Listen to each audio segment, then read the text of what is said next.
Dios me lo bendiga, queridos hermanos en Cristo. Soy el pastor Ernesto.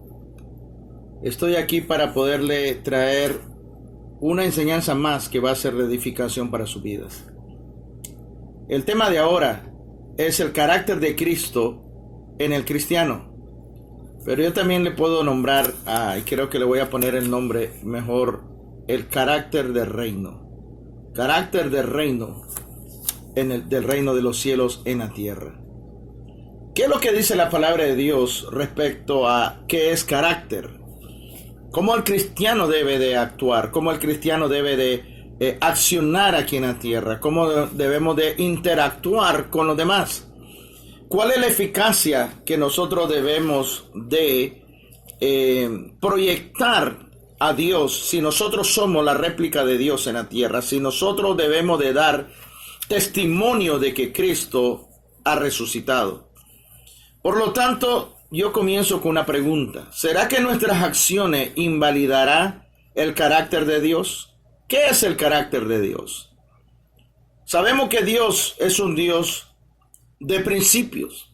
Desde lo que Él planeó desde antes de la fundación del mundo, Él lo terminó y por lo tanto lo creó para ponerlo en obra.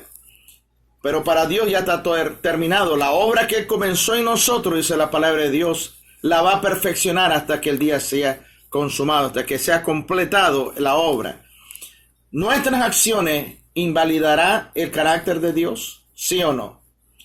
Pues yo diría que nuestras acciones no invalidan el carácter de Dios, sino que la refuerza, la reafirma. ¿Por qué? Porque el carácter de Dios no se mueve, es inmutable. Dios es el mismo ayer, hoy y siempre.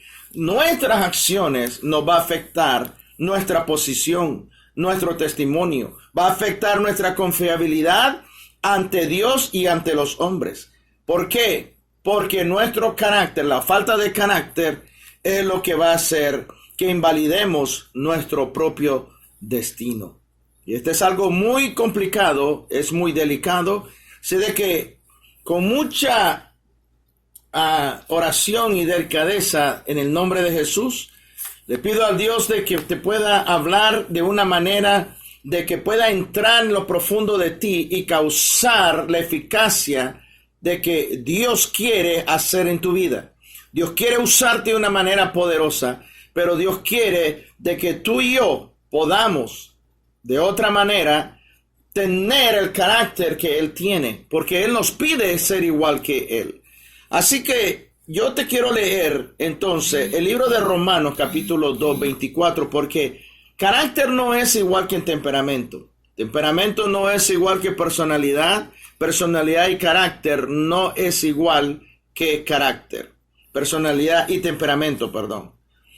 Ahora, Romanos capítulo 22, versículo 24 dice que el nombre de Dios es blasfemado entre los gentiles por causa de vosotros, como está escrito.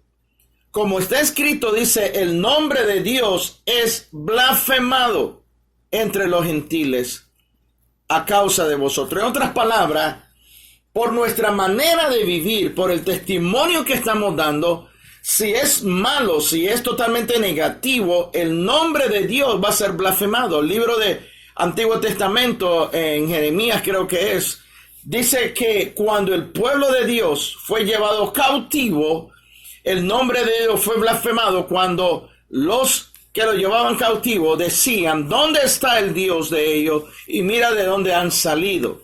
Entonces, a Dios le interesa mucho su nombre, a Dios le interesa mucho su integridad. Por lo tanto, tenemos que mirar entonces a qué se refiere de que nosotros seamos personas de carácter. ¿Demostró Cristo carácter en la tierra? ¿Qué tipo de carácter demostró Jesús? ¿Cómo la formó Jesucristo? Entonces vamos a mirar que Jesucristo, siendo Dios, no usó sus atributos divinos. Mateo capítulo 18, versículo 7 dice, ay del mundo por los tropiezos o los escándalos, porque es necesario que venga tropiezos, porque hay de aquel cuyo hombre por quien viene el tropiezo. La palabra de Dios enseña que los escándalos, los tropiezos van a ser inevitables. Pero la Biblia encarece de que peor va a ser por medio de la persona que la provocó, que causó ese tropiezo. Segunda de Timoteo, capítulo 2, versículo 15, habla acerca de que nosotros debemos de presentarnos a Dios de una manera apropiada, de una manera correcta. Pero eso dependerá de nosotros. No depende de Dios, no depende de los ángeles, no depende del líder, depende de mí. Muchas veces le echamos la culpa a los pastores, a los líderes, porque no nos enseñaron, que es parte es cierto. Pero en parte también es culpa nuestra por no buscar la respuesta en Dios. Capítulo 2 de 2 de Timoteo dice el versículo 15. Procura, la palabra procurar quiere decir que es mi parte. Yo soy el que tengo que hacer el esfuerzo. Procura con diligencia presentarte a Dios aprobado, como obrero que no tiene de qué avergonzarse, que usa bien la palabra verdad. Dice aquí, procura con diligencia, una manera disciplinada. Me tengo que presentar a Dios aprobado. Entonces, ¿qué es lo que Dios espera de ti y de mí? Que nosotros seamos personas de carácter, seamos personas disciplinadas, que nos podamos presentar delante de Él sin que no tengamos vergüenza de que nos reproche Dios. Entonces, vamos ahora a poder entender qué es carácter. ¿Qué dice la Biblia de tener carácter? En el libro de Proverbios, capítulo 22, y el versículo 1, habla acerca de lo que es carácter, pero lo dice de una manera, de otra perspectiva para que podamos comprenderlo. Mire bien lo que dice. De más estima es el buen nombre que las muchas riquezas. Es mejor tener un buen nombre que tener dinero. Es mejor, dice, la buena fama más que la plata y el oro. Más que tener posición, más que tener dinero, más que tener riqueza, para Dios lo que más le interesa es qué es lo que somos por dentro. Si nosotros somos personas de integridad, si nosotros personas de carácter. ¿Por qué? Porque a Dios no le interesa el dinero. El dinero corrompe al hombre. Lo que a Dios le interesa es depositar en nosotros lo que Él quiere, pero para eso tenemos que demostrar carácter. Lo que Cristo hizo cuando estuvo con los discípulos, formó carácter, los entrenó, les permitió que vinieran tropiezos. ¿Por qué? Porque era necesario para formar en ellos carácter. Ahora vamos a mirar entonces que lo único que nos protege a nosotros de nuestro destino y los dones que Dios nos está dando o nos va a dar depende de nuestro carácter.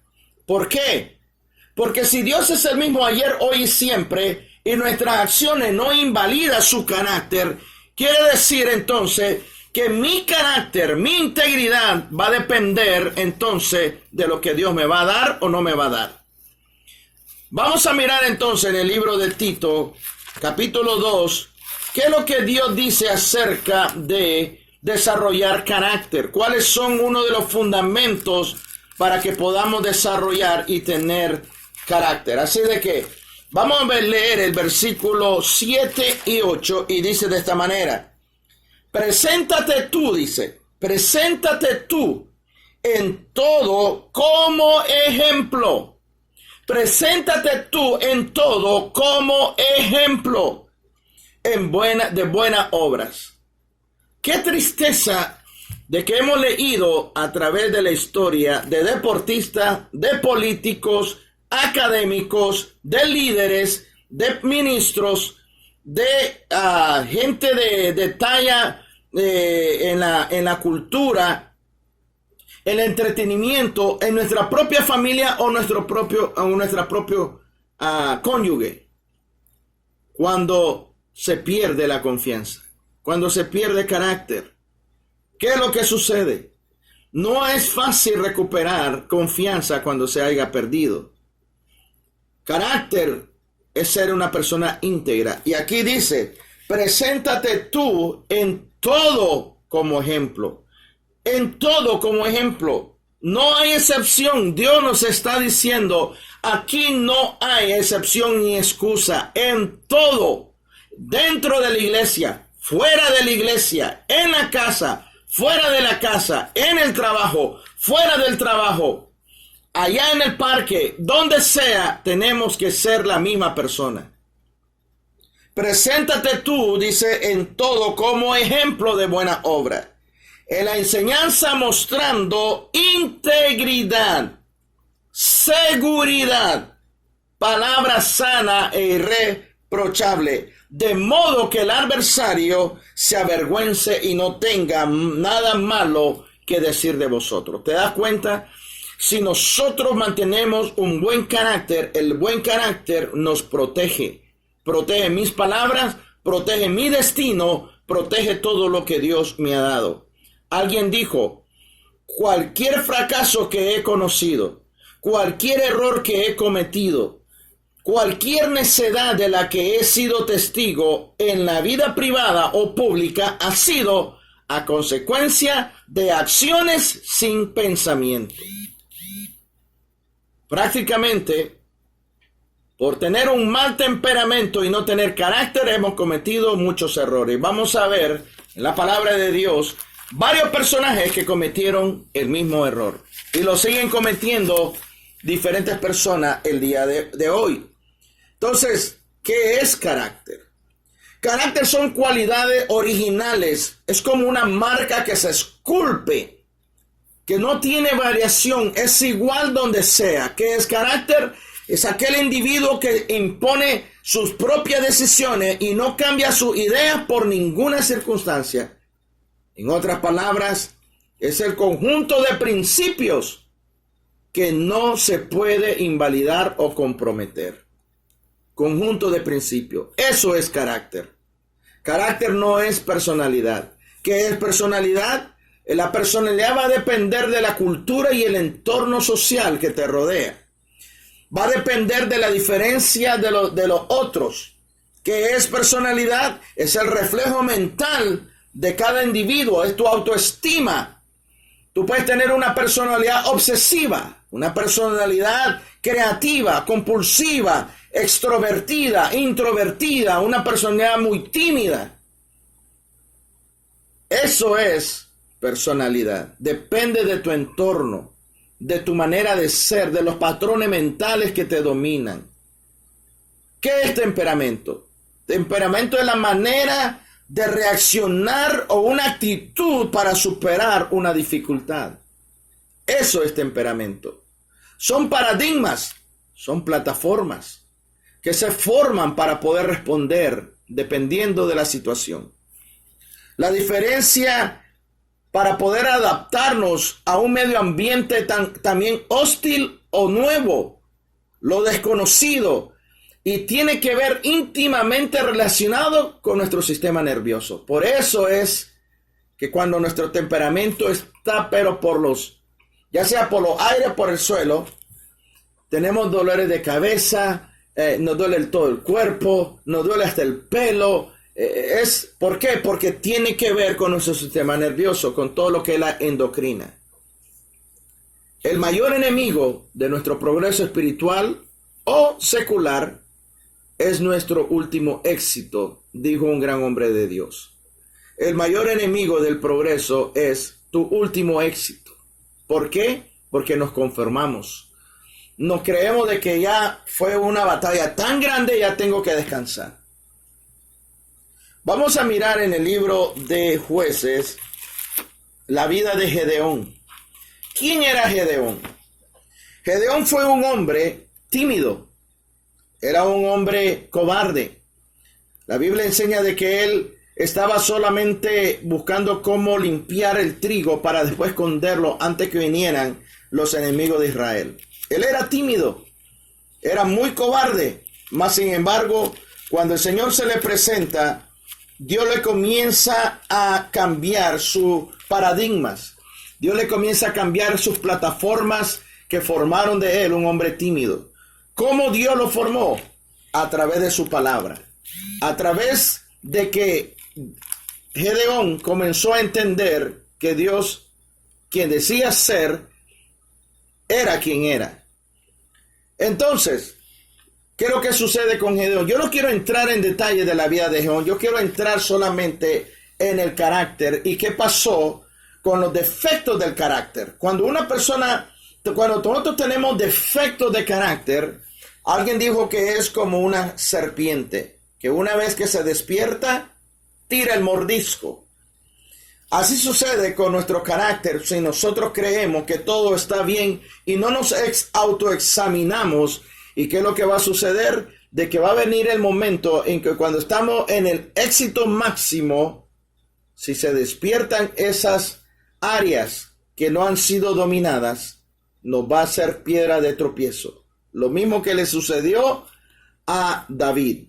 Estando él en la cúspide de su gloria, de su éxito, cayó en adulterio y asesinó. Así que vamos a mirar entonces el libro de Jueces, capítulo 8, y voy a leer rapidito el versículo 24 al 27. ¿Cuál era el defecto de Gedeón para poder haber él abierto una puerta, una brecha? Jueces capítulo 8. Mire lo que dice. Aquí le está hablando Gedeón al pueblo que lo quiere hacer rey. Él dice, yo no quiero hacer rey, pero les voy a pedir una petición. Y dice, y les dijo Gedeón, quiero haceros una petición, que cada uno me dé zarcillo de su botín, pues cada zarcillo de oro, dice, porque ellos traían zarcillo de oro, porque eran ismaelitas. Ellos traían zarcillo de oro aquí, zarcillo de oro así, en las orejas. Gedeón le dice, yo quiero que ustedes me den zarcillo de oro.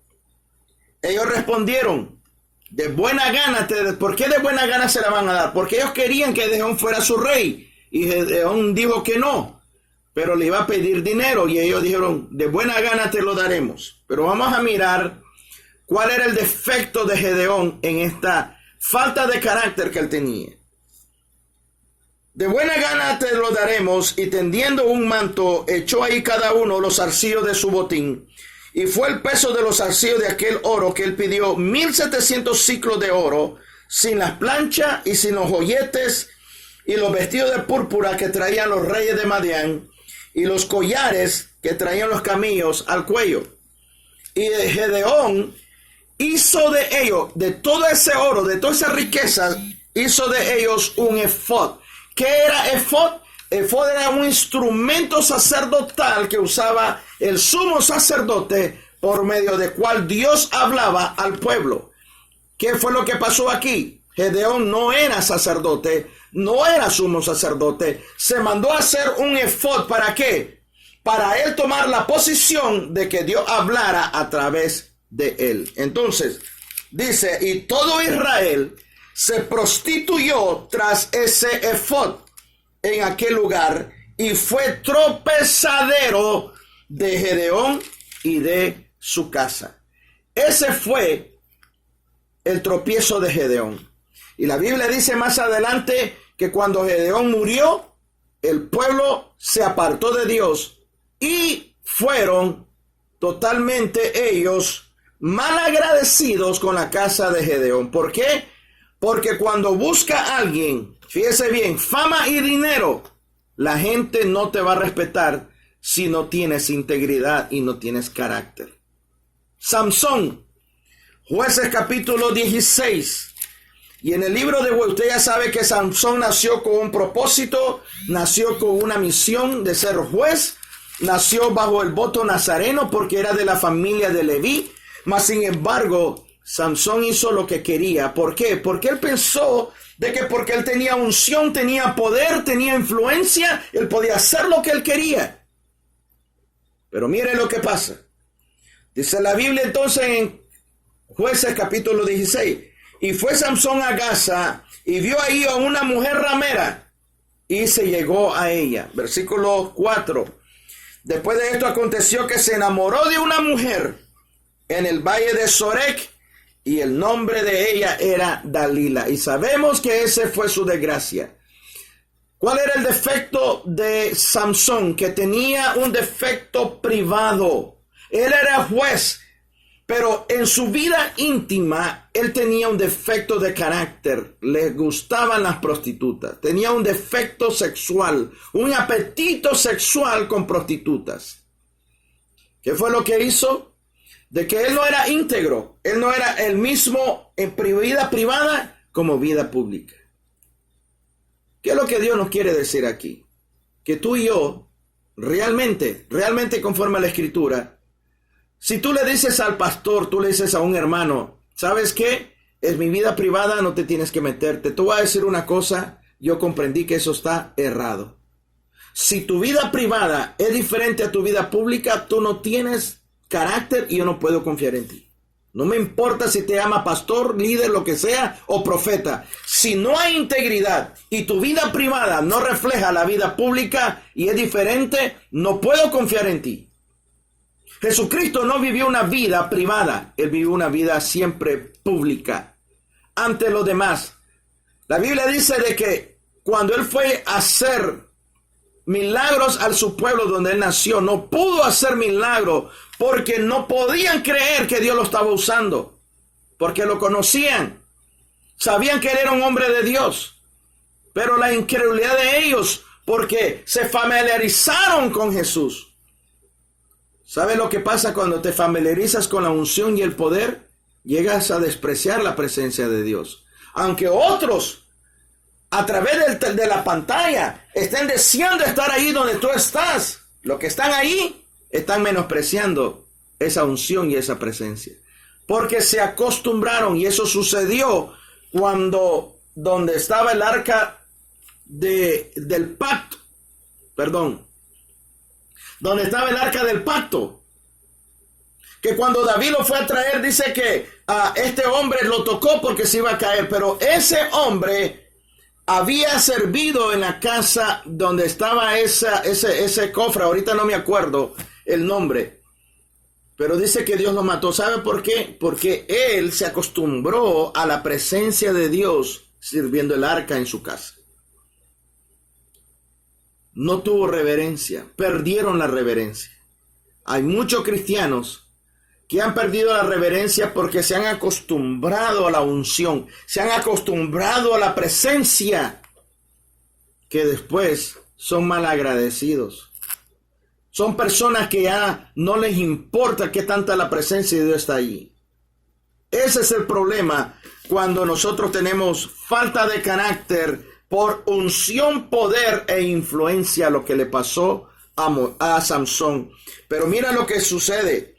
Dice en el versículo 20 que cuando Samson se despertó como siempre lo hacía, él dijo, esta vez saldré como la otra vez y me escaparé. Pero mire lo que dice después, pero él no sabía que Jehová se había apartado de él. Hay mucho pueblo de Dios que Dios le ha concedido dones, habilidades, pero lo han menospreciado. Y ni cuenta se han dado que Dios se apartó, aunque tengan las habilidades y tengan los dones. Moisés le dijo, si tu presencia no va conmigo, mejor ni me muevas. Absalón, segunda de Samuel, capítulo 14. Habla acerca de la personalidad de Absalón, el hijo de David. Dice el versículo 25. Segunda de Samuel, capítulo 14, versículo 25, dice así. No había en todo Israel ninguno tan alabado por su hermosura como Absalón. Desde la planta de su pie hasta la coronilla no había en él defecto. ¿Qué es lo que tenía Absalón? Apariencia. Tenía porte. Quería poder y posición por su apariencia. No, eso está pasando dentro del cuerpo de Cristo. No ha pasado dentro de matrimonios. Una vez que ya tienen posición y poder, su apariencia, creen que pueden tapar todas sus imperfecciones y todos sus pecados. Dios no le va a tapar el pecado a nadie, mas de algún día lo va a sacar a la luz. Pero Dios no quiere avergonzar a nadie, porque el Dios no es así. Saúl era un hombre que la Biblia dice que era guapo, hermoso, más alto que todo. Eso está en 1 Samuel 9:2. Dice la palabra entonces de que Saúl, no había alguien más alto y hermoso y guapo como Saúl. Mire lo que dice el versículo 2. Dice, este es Cis, que era el padre de Saúl. Dice, tenía un hijo que se llamaba Saúl, joven y hermoso. Entre los hijos de Israel no había otro más hermoso que él. De los hombros para arriba sobrepasaba a cualquiera del pueblo. ¿Qué es lo que tenía Saúl? Tenía porte. ¿Qué pasó cuando David entró a la casa de Mical bailando medio y entró casi desnudo? Le dijo Mical, pero ni mi padre, la sirvienta de mi padre, ni siquiera le vieron a mi padre sus pies descalzos. Y tú has avergonzado a todo Israel desnudándote delante de todas. ¿Qué es lo que está pasando aquí? Saúl tenía una doble apariencia. Él aparentaba tener porte, tener carácter privada, pero realmente era un desastre, porque internamente, un carácter público, pero privadamente era un fracaso. Los celos lo mataban cuando escuchaba cómo alababan más a David que a él. Así que Saúl tenía porte y personalidad, pero tenía falta de carácter por ser popular. Popular. Tengamos cuidado por querer ser tan popular que comprometamos los dones y los principios de Dios. Otro que a mí me causó, la verdad, un impacto fue descubrir los hijos y los nietos de Moisés. ¡Wow! ¿Usted se imagina a Moisés 40 años viendo el rostro de Dios, que la Biblia dice que no hubo otro profeta que vio a Dios cara a cara? Se da cuenta de que este Moisés bajaba del monte, iba a su casa a estar con su mujer y sus hijos. ¿Qué impacto debería haber sido en la vida de los hijos y de los nietos? Pero tristemente nos damos cuenta que aunque Moisés impactó a un pueblo que todavía nos está impactando a nosotros, no impactó su familia. Hubo un déficit, una ruptura con sus hijos. En el libro de Jueces, en el libro de Jueces, capítulo 18, habla acerca de este problema de los hijos y los nietos de Moisés. Mire lo que dice la palabra de Dios en el capítulo 18 de Jueces, versículos 30 y 31, hablando respecto a Moisés, sus hijos y sus nietos. Los hijos de Dan levantaron para sí la imagen de Taya, un ídolo, y Jonatán, hijo de Gersón, hijo de Moisés, él y sus hijos fueron sacerdotes de la tribu de Dan hasta el día del cautiverio.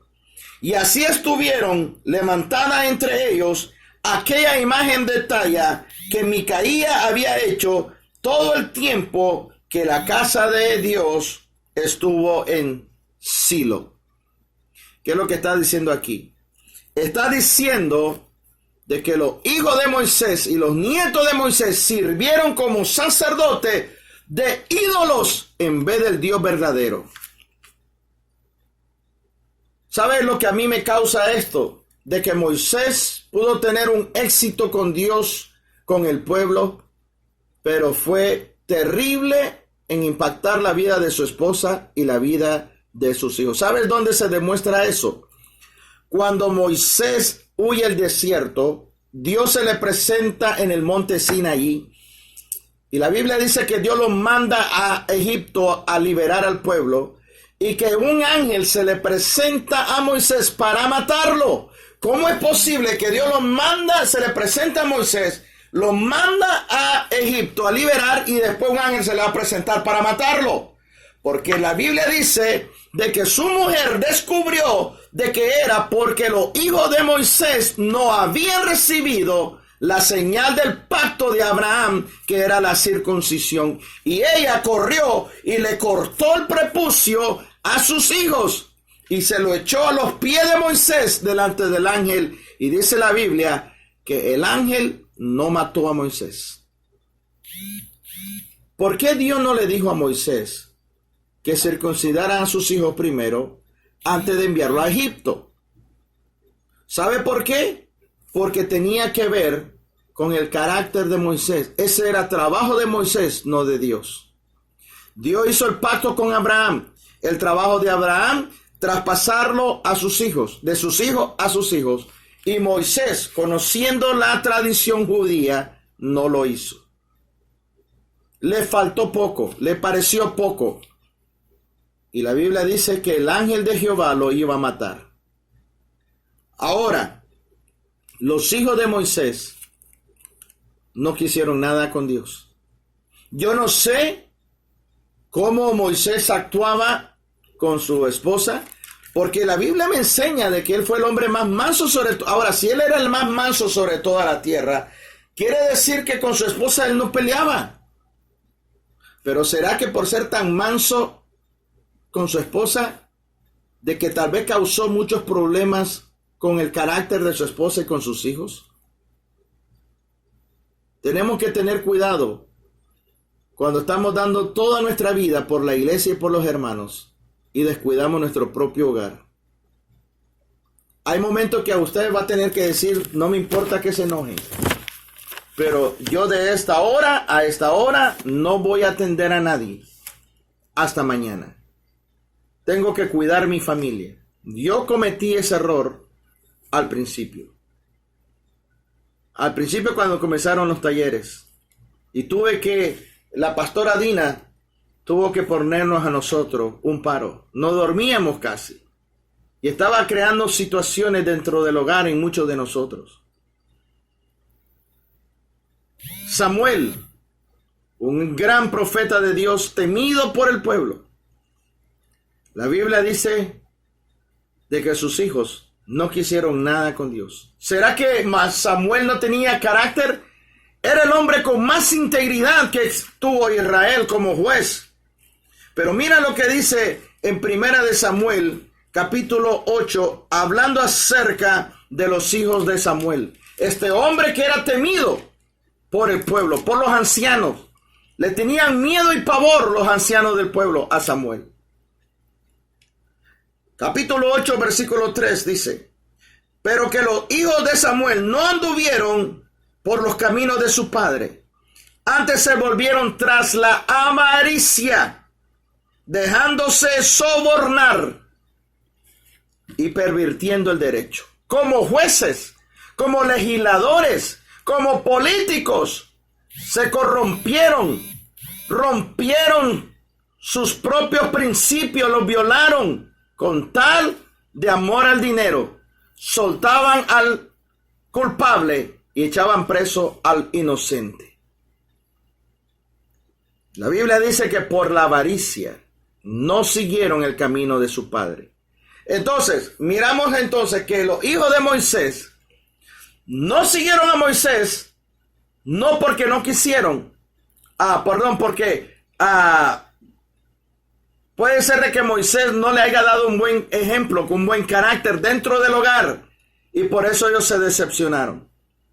Pero Samuel mostró carácter dentro y fuera de su casa. Pero sus hijos, ¿sabe cuál fue el problema de los hijos? ¿Por qué ellos fueron sobornados por la avaricia? Porque se confiaron de que porque su padre era un profeta de Dios y que Dios estaba con él, ellos podían hacer lo que sea porque estaban bajo la cobertura de su padre. Y se equivocaron. se equivocaron. Dios no va a pasar al culpable por inocente. ¿Qué es carácter? Valores y principios internos que nos comprometemos y lo manifestamos en todo tiempo afuera. Por dentro y fuera somos el mismo. Carácter es mucho más fácil mantenerlo que recuperarlo. ¡Wow! Carácter es más fácil mantenerlo que recuperarlo. ¿Por qué? Porque uno de los serios problemas que estamos viendo en la sociedad, en la cultura en que estamos viviendo, es cuando hay falta de confianza. ¿Cuántos de nosotros no hemos leído de atletas? No hemos leído de políticos. No hemos leído de gente del entretenimiento, de gente, de líderes cristianos, de apóstoles, profetas, que a un principio eran respetables, eran personas de admiración, pero una vez que la encontraron, falta de carácter, falta de confianza, fue su fin. Nadie quiere volver a saber de esas personas, ni volverlo a escuchar predicar. ¿Por qué? Porque la persona pierde la confianza. ¿Cuánta gente ha perdido la confianza en ti, en mí? En ti o en mí. ¿Cuánta gente ha perdido la confianza? Amistades, familiares, compañeros de trabajo. Es muy difícil recuperar la confianza una vez que se pierde. ¿Pero por qué se pierde? Porque no hay carácter.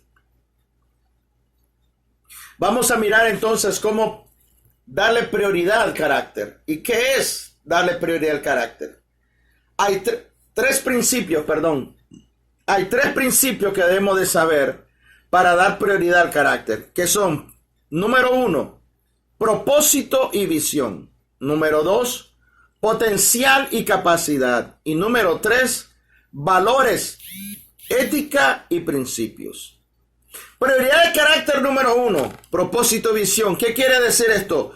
Que muestra al líder, a nosotros nos muestra la dirección que debemos de ir. Eso es lo que Jesucristo hizo cuando dice que él crecía con inteligencia y le dijo a sus padres, ¿acaso no saben que en los negocios de mi padre debo de estar? Jesús sabía de que su propósito y visión era la dirección que él tenía que tomar por la cual nació en la tierra. Número 2, potencial y capacidad. Potencial son todas aquellas cualidades y talentos que son innatos en nosotros. Capacidad son las habilidades, experiencia, aquello externo que se va añadiendo como conocimiento para prepararnos. Eso es capacidad. Valores, ética y principios. Número 3. ¿Qué son valores, ética y principios?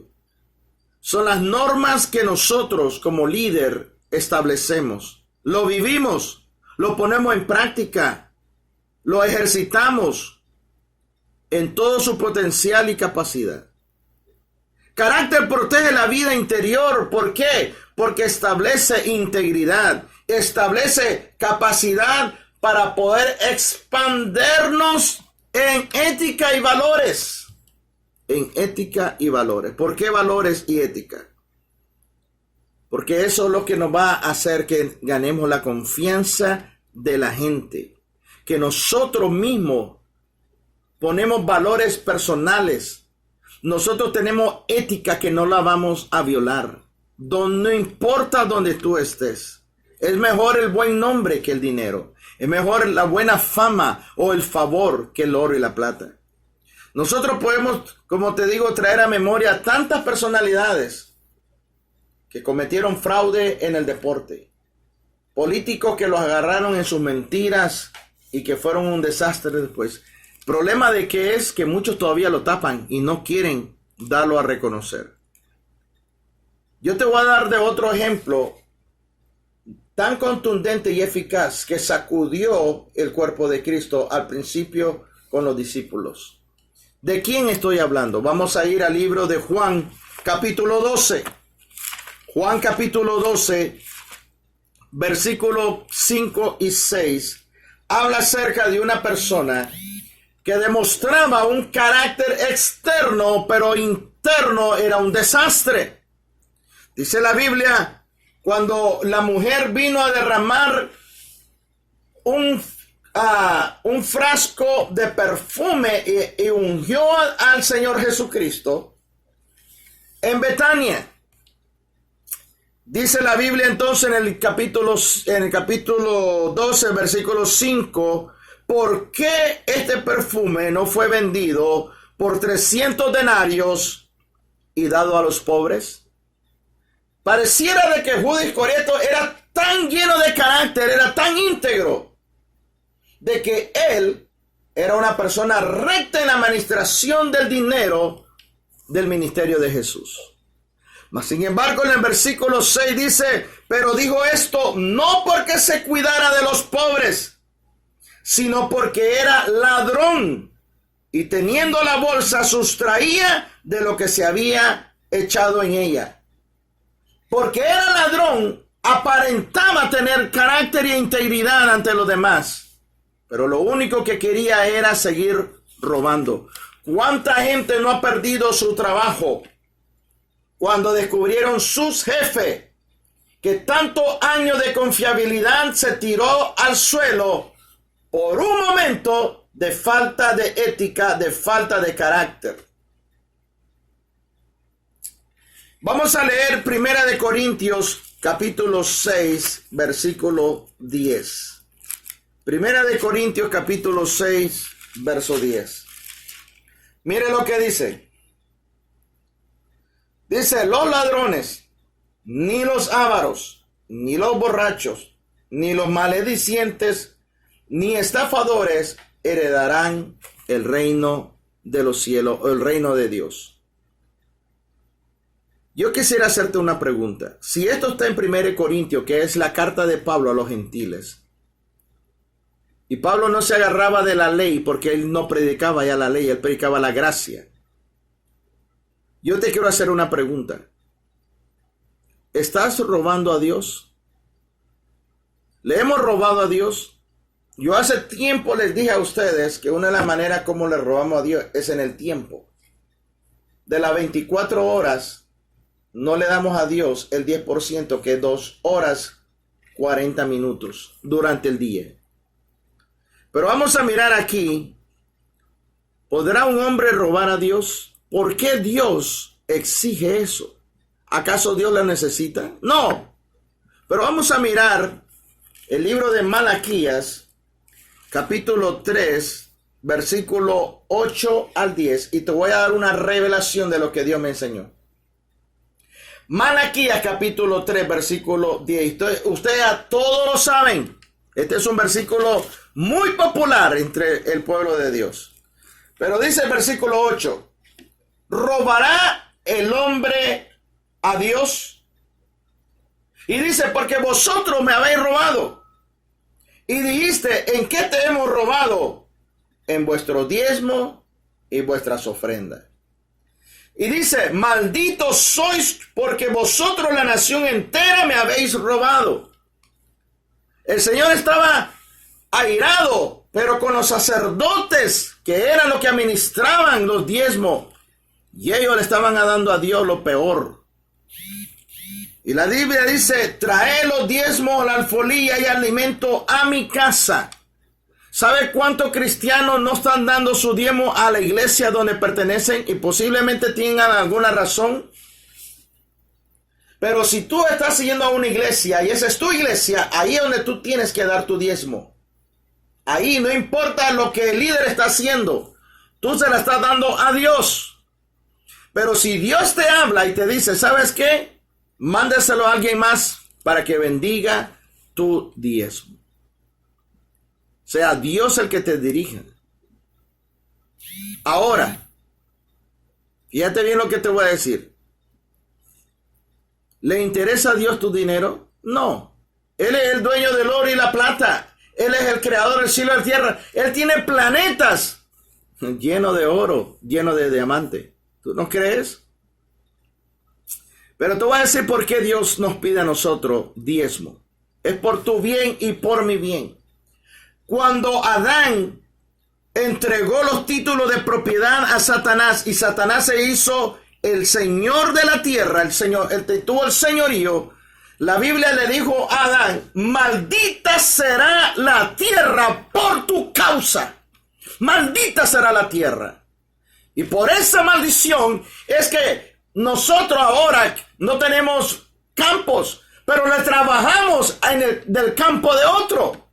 Usted tiene un jefe tal vez industrial en una oficina, pero no es tu trabajo, es el campo, estás trabajando en el campo de alguien más, en el sueño de alguien más. Y él te va a pagar a ti tu semana de trabajo. Esa semana representa tu dinero invertido en ese campo. Y cuando tú traes tu dinero y se lo presentas a Dios, Dios va a revertir la maldición donde el dinero ha estado, donde esa posición ha estado, donde esa industria ha estado. Tú no sabes si tu jefe usa brujería y hechicería para tratar de levantar su negocio. Tú no sabes por dónde ese dinero ha pasado para maldecir, para contratar gente, para matar, para traer maldición dentro del hogar. Tú no sabes por dónde ese dinero ha pasado, por sicarios, por un sinnúmero de cosas. Y tú tienes que traerlo a la casa de Dios para que el líder, a través con sal, porque la Biblia dice, con toda ofrenda traída al Señor, toda ofrenda y todo lo que se le trae, dice al Señor, en el altar, sea sazonada con sal. Nosotros le echamos sal a las ofrendas, al alfolí, y nosotros levantamos y revertimos el poder de las tinieblas, revertimos por donde ese dinero ha pasado, anulamos todo pacto de muerte y de sangre por donde ese dinero ha pasado. ¿Por qué? Porque el diezmo representa tu tiempo, tu vida invertido en esa semana de trabajo. Esa es la razón por la cual Dios quiere bendecirte. Dios te quiere bendecir. Mire, yo te voy a dar un testimonio y lo dije esta mañana. Yo le di la espalda a Dios por un tiempo, pero yo siempre había sido fiel desde que yo me convertí y comencé a trabajar, a darle al Señor su diezmo. Después de 18 años, hubo un momento en que yo fui confrontado, probado, y yo le di la espalda a Dios por un tiempo. En ese tiempo que yo le di la espalda, yo tenía más dinero de que cuando estaba en Cristo. Yo le dije a Dios una vez, Señor, ¿por qué tengo tanto dinero? ¿De dónde sale? Dios me dijo, y te lo voy a decir, lo recibas o no lo recibas, yo lo viví, yo lo experimenté, yo sé lo que estoy viviendo, lo que estoy diciendo. Si tus dogmas o tus paradigmas doctrinales no te lo dejan aceptar, no es mi problema. Yo te estoy dando mi testimonio. El Señor a mí me habló, estando yo alejado de Dios. Me habló y me dijo, todo el tiempo que tú sembraste tu diezmo, dice, ahora ese era el momento de tu cosecha. Ahora. Y yo le dije, pero yo no estoy bien contigo. Y dice, sí, pero es tuyo. Tú vas a hacer lo que vas a hacer porque es tuyo. Eso me hizo reconocer de que esto del diezmo es tan verídico y tan real. Porque no solamente rompe la maldición, sino que también estás acumulando riquezas en los cielos para los tiempos de necesidad. Entonces, dice el versículo 10, si tú traes el diezmo, dice, os abriré la ventana de los cielos y derramaré sobre vosotros bendición hasta que sobreabunde. ¿Por qué? Porque reprenderé por vosotros al devorador, al que destruye el fruto de la tierra. ¿Te das cuenta? Él va a revertir la maldición. Dice, vuestra vid en el campo no será estéril, dice Jehová de los ejércitos. Mucha gente no ha comprendido el misterio del diezmo. Vamos a avanzar y quiero llevarte entonces que carácter de reino se vive por normas y por valores, no por interés. Y eso lo pudimos ver nosotros en Lucas capítulo 2 cuando Cristo iba creciendo en sabiduría, en conocimiento.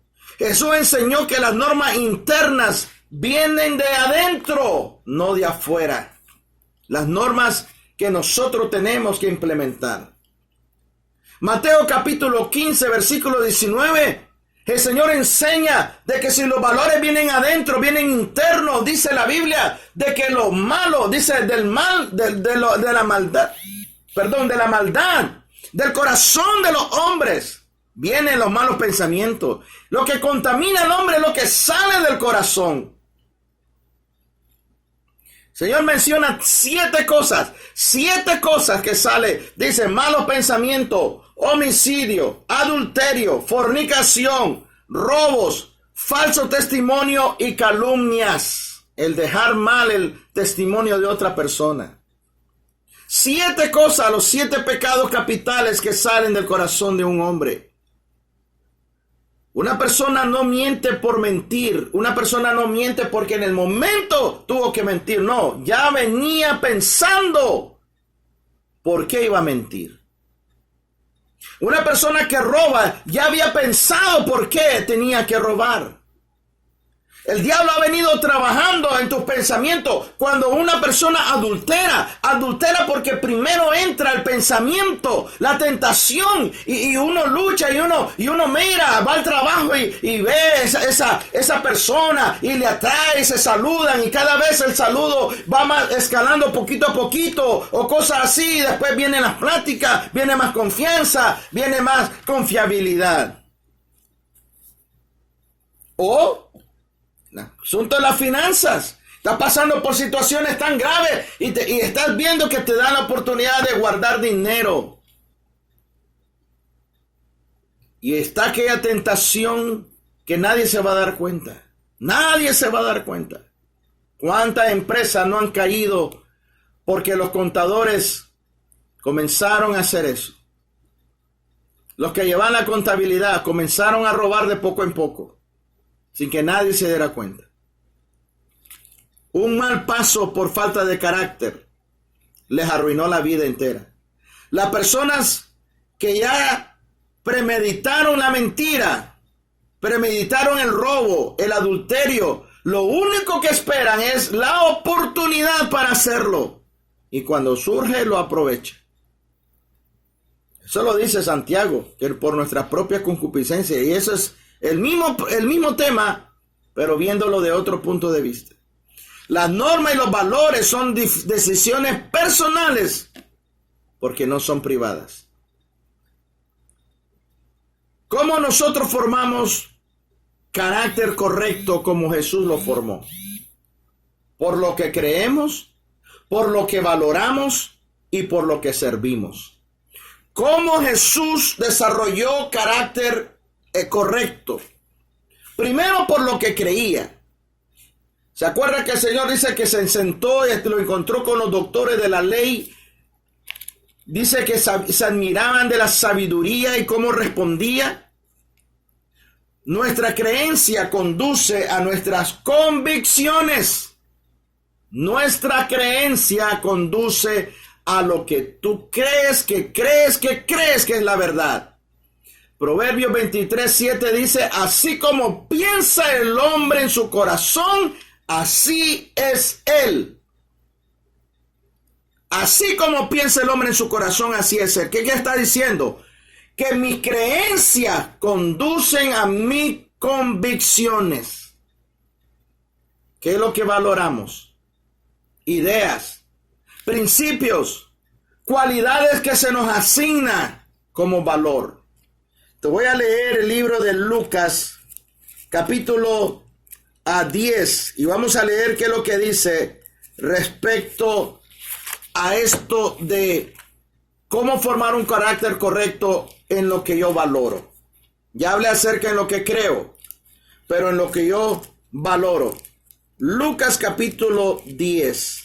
Mire lo que dice entonces la escritura. Versículo 27. Deme un segundo. Versículo 27 dice: aquel respondió y dijo: amarás al Señor tu Dios con todo tu corazón, y con toda tu alma, con toda tu fuerza y con toda tu mente, y a tu prójimo como a ti mismo. Amarás al Señor tu Dios. Todo lo que tú valoras, todas aquellas ideas que tú crees que son cualidades que te están dando como valor, es lo que tú vas a asignar para que te dé a ti esa eficacia, porque es lo que tú valoras. Si tú valoras que Dios es lo más importante que pasar tiempo en el televisor, tiempo entreteniendo a la gente, pero no estás teniendo tiempo, calidad de Dios, con Dios, no vas a tener valor de las cosas que Dios te está dando. A lo que servimos. En el libro de Daniel, capítulo 6, versículo 3, dice que Daniel tenía un espíritu de excelencia extraordinario. ¿Por qué? Porque era una persona disciplinada, establecía prioridades, aunque era esclavo de los reyes. Él establecía prioridades para tomar decisiones correctas. Daniel tenía ética, tenía sistema de principios morales que no se comprometía con nadie. Le dijeron que si él adoraba a Dios iba a ser echado en el fuego. Él abrió la ventana y siguió adorando a Dios. ¿Por qué? Porque él tenía ética, él tenía sistema de principios que no iba a violar. Y tercera cosa a lo que servimos es que tenemos que aprender a abordar toda aquella deficiencia donde nosotros estamos desarrollando carácter, deficiencia de carácter. Tenemos que comenzar a mirar qué es lo que me puede causar a mí una piedra de tropiezo si no cambio esa área en mi carácter. El carácter controla el estilo de vida. ¿Por qué? Porque carácter es integridad. La palabra dice que Dios es uno. Cuando usted le puede decir a un rabino, a un judío, ¿cuál es la oración más principal de toda la Biblia? Y él va a decir, Jehová, Dios, uno es. Es lo más importante de toda la Biblia. ¿Por qué? Porque si Dios es uno, eres una persona íntegra, no cambia, confiable. Por eso es que podemos amar a Dios, porque Él es íntegro. Su carácter es integridad. La esencia de Dios es carácter. Cristo dijo que tú y yo seamos uno, como yo quiero estar uno con ellos. ¿Qué es lo que el Señor estaba diciendo? Forma integridad. Quiero estar otra vez conectado contigo, Padre, para que seamos uno otra vez. Pero yo quiero ser uno con ellos, que ellos tengan la misma integridad como yo la tengo contigo. La esencia de Dios, la esencia de Cristo es carácter. Dios es uno. Tú y yo debemos ser uno. Tú y yo debemos ser el mismo. Ayer, hoy, mañana. No debemos de cambiar. No hay excusa de que porque mi personalidad. No, porque si no fuera así, Dios no lo pidiera. Marcos capítulo 12, versículo 29 dice, lo más importante, escucha Israel, lo más importante, el Señor nuestro Dios, el Señor uno es. La palabra uno es, viene de la palabra yo soy, yo existo. El presente eterno, el que no cambia. Yo soy uno, yo soy íntegro. 1 Pedro 1:16 dice, sé santos como yo soy santo. La palabra yo soy, es la misma palabra, uno es la misma palabra en el hebreo. Uno es, y en griego, uno es, yo soy santo. Si el Señor dijera, sed santo como yo soy santo, y es imposible ser santo como Dios, ¿por qué Pedro lo está diciendo que el Señor nos requiere a nosotros ser santos? Porque aquí está hablando de integridad y carácter. Problema de la palabra santidad, que creemos que santidad es estar volando en el aire de tan limpio y puro que somos. Te voy a llevar de último al libro de Génesis. Y te voy a llevar qué es lo que Dios está diciendo de que Dios es uno. Cuando te formó a ti y a mí. Génesis capítulo 1. Y aquí está el poder de todo el misterio que hemos venido hablando. Mira lo que dice. Génesis capítulo 1, versículo 26. Entonces dijo Dios: hagamos al hombre a nuestra imagen, conforme a nuestra semejanza. Eso es en el versículo 26. Y hasta el versículo 28 es que el Señor le da autoridad al hombre. Le digo: fructificaos y multiplicaos, llenad la tierra y sojuzgarla. Algo que a mí me cayó como una bomba. Muchos de nosotros estamos igual que Samson, que Absalón, que los hijos de Moisés. ¿En qué sentido? De que ellos buscaban fama, dinero, poder, posición, amor a ser popular, a unción, influencia, porte. Muchos buscamos primero eso que carácter. Pero sin carácter, nada de eso lo vamos a poder sostener. Samson no pudo sostener la unción y el poder por falta de carácter. Los hijos de Samuel no pudieron seguir el camino de su padre por amor al dinero, a ser sobornado, por tener una mejor posición, tal vez un mejor terreno, una mejor casa, usar su posición que Dios le había dado para poder ellos engrandecerse más. ¿Qué es la imagen? Dios quiere formar en nosotros primero imagen antes que dominio. Escucha bien. Hagamos al hombre a nuestra imagen. Y después vino poder y dominio. ¿Qué es imagen? Imagen es el reflejo de Dios. ¿Quién es Dios? Dios es íntegro. Dios es carácter. ¿Qué es semejanza? La palabra semejanza viene del hebreo que dice un mismo modelo. Dios lo que está diciendo que Él nos formó igual que Él. Nos formó con su carácter, con su integridad, que seamos el mismo modelo en la tierra, pero el pecado lo pervirtió, pero Cristo lo vino a restaurar. ¡Aleluya! Cristo lo vino a restaurar. Vamos a ir al libro de Juan. Ya estamos por terminar. Libro de Juan capítulo 17. Y vamos a mirar aquí algo poderoso. Dios quiere que nosotros seamos personas de integridad, de carácter del reino. Y el Señor lo dice de esta manera y lo revela en Juan capítulo 17. Juan capítulo 17. Versículo 20 al 23 dice de esta manera: no te ruego solamente por esto, sino también por los que han de creer en mí por la palabra de ellos. Eres tú y yo, ahora, 2020, perdón. Dice, para que todos sean uno. ¿Te acuerdas que dije Dios es uno? Él es íntegro, Él está integrado en sí mismo. Para que todos sean uno, como tú, oh Padre, en mí y yo en ti. Que también ellos sean uno en nosotros, para que el mundo crea que tú me enviaste. Hasta que no seamos íntegros, personas de carácter de reino, el mundo no va a poder ver el poder de Dios. Pero ¿sabes qué? Dios se ha cansado de estar esperando. Y Dios está preparando un remanente. Que si tú y yo no nos ponemos las pilas, seremos rezagados, seremos echados a un lado.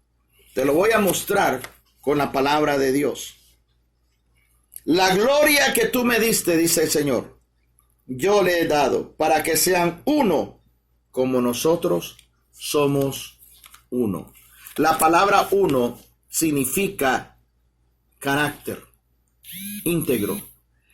Estás unido íntegramente en uno. Dios no tiene sombra de variación. Dios quiere perfeccionarnos en la unidad. En la unidad. Y termino con Jeremías capítulo 13. De que Dios nos dice, las normas y los valores son decisiones personales. Las normas y los valores son decisiones personales. ¿Por qué? Porque no son privadas. Porque yo tengo que demostrar que soy carta abierta. Mis hijos tienen que ver que yo soy igual. Yo tengo que ser justo como Dios justo, misericordioso, compasivo, recto. Que mi sí sea sí, mi no sea no. ¿Cuántos de nosotros le hemos dicho a los hijos, cuando llegue a la casa vas a ver? Y cuando llegue a la casa no pasa nada. ¿Y qué va a pasar con los hijos? Poco a poco van a perder el respeto. Vas a ver, no te voy a quitar el celular y nada pasa. Pura amenaza de fuego de tusa. Así. Y eso nos quita nuestra credibilidad porque no tenemos carácter. Carácter. Mi madre tenía más de 90 años, pero cuando esa viejita hablaba y decía va a ir a hacer esto, lo decía con todavía autoridad. Y no lo hacíamos porque ya estaba viejita, sino por el respeto que ella nos infundió a nosotros. El respeto de esa convicción de la autoridad, quien era ella. Santifícalos en tu verdad, dice la palabra. Tu palabra es verdad. ¿Es la palabra de Dios tu convicción? ¿Tus prioridades? David decía, de día y de noche me deleito en tu ley, oh Jehová. ¿Cuántos de nosotros pasamos tiempo estudiando la palabra de Dios? Termino con Jeremías capítulo 13. Te voy a leer cuál es la consecuencia por no tener carácter. ¿Qué sucede con Dios en su trono, en su intimidad, cuando ni siquiera los serafines que están lo más cerca del trono de Dios pueden saber qué es lo que está pasando con Dios? ¿Podrá Dios ser herido? ¿Podrá Dios ser dañado emocionalmente por culpa tuya y mía? ¿Será que nuestras convicciones que nosotros violamos herirá a Dios? Vamos a mirar qué es lo que dice Jeremías capítulo 13, versículo 15 al 17, y con eso terminamos. Escucha y oíd, no os envanezcáis, pues Jehová ha hablado. Mire bien, Dios está hablando.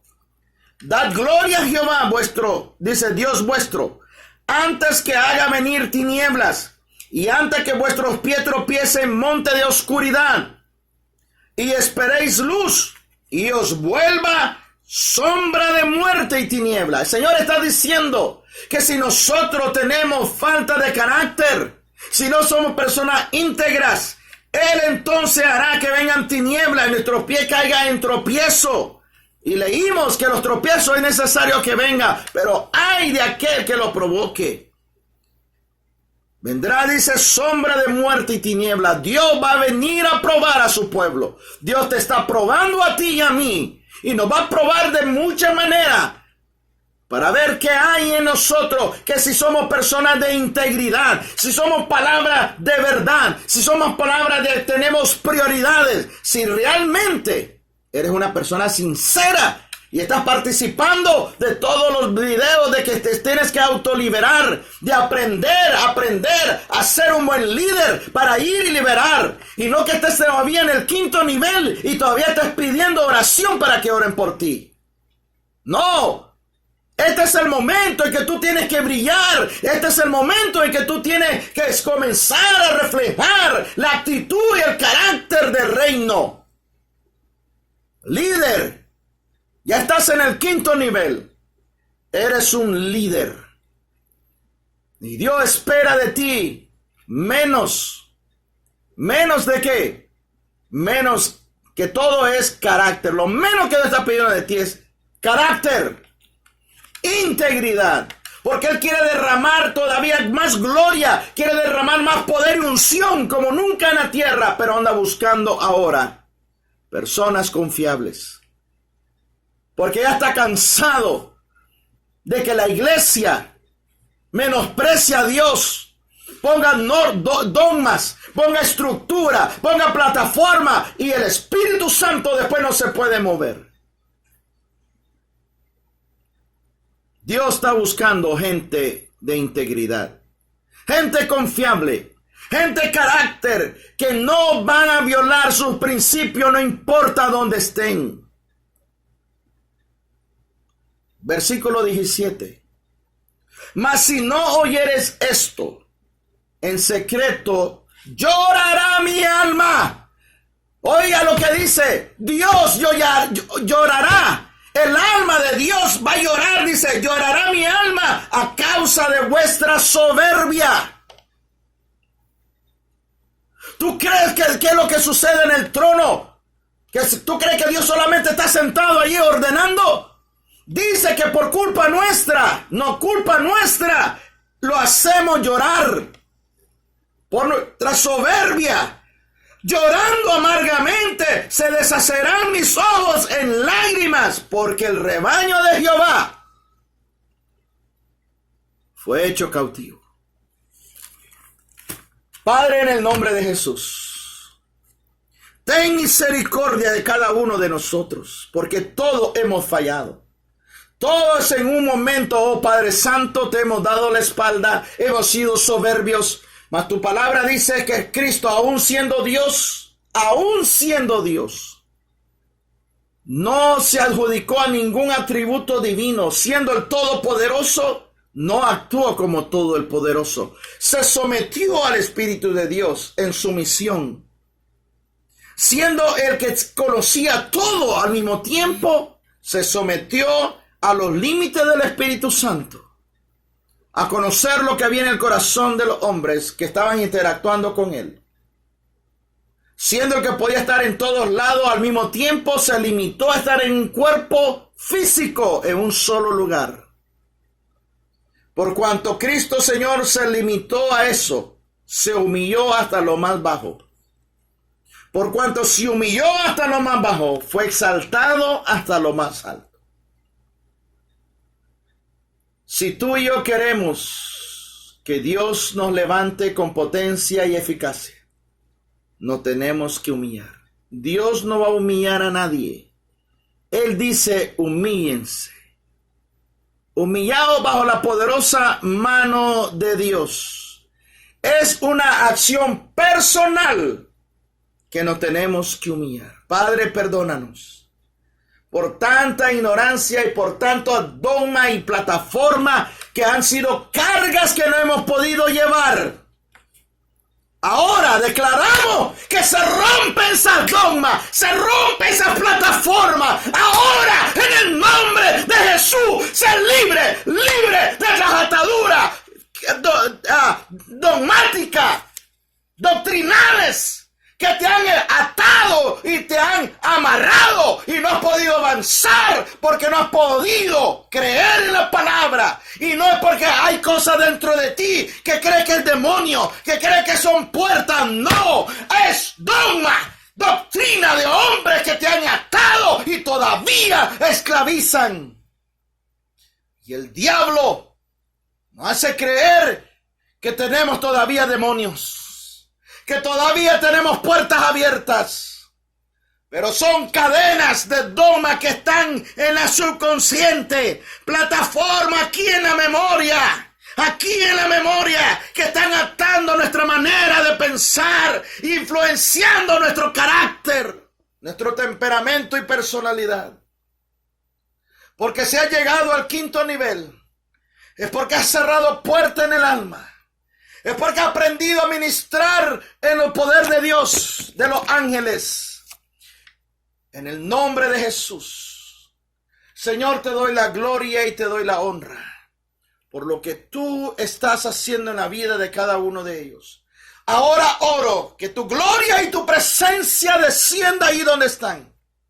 Ahora, en el nombre de Jesús, activo los ángeles ministradores. Ahí sí, ahí están. Ahora se rompen cadenas, se rompen estructuras, se rompen jaulas. Sí, jaulas que te han aprisionado por doctrina de hombre. Ahora te declaro libre, libre en el nombre de Jesús. Libre de condenación, libre de culpabilidad, libre de inferioridad, libre de comparación en el nombre de Jesús. Oh, Rabasí Karamaiki. Oh, Rabashe que torromai que queriama. Borre que tu rama y quiría bando rocoshe. Sé libre, sé libre. Y comencemos a caminar como Cristo caminó, con confianza, con integridad, con carácter de reino. Jesús dijo, viene el diablo y no tiene nada de mí, de él no hay nada de mí, en mí. Podemos hacer lo mismo.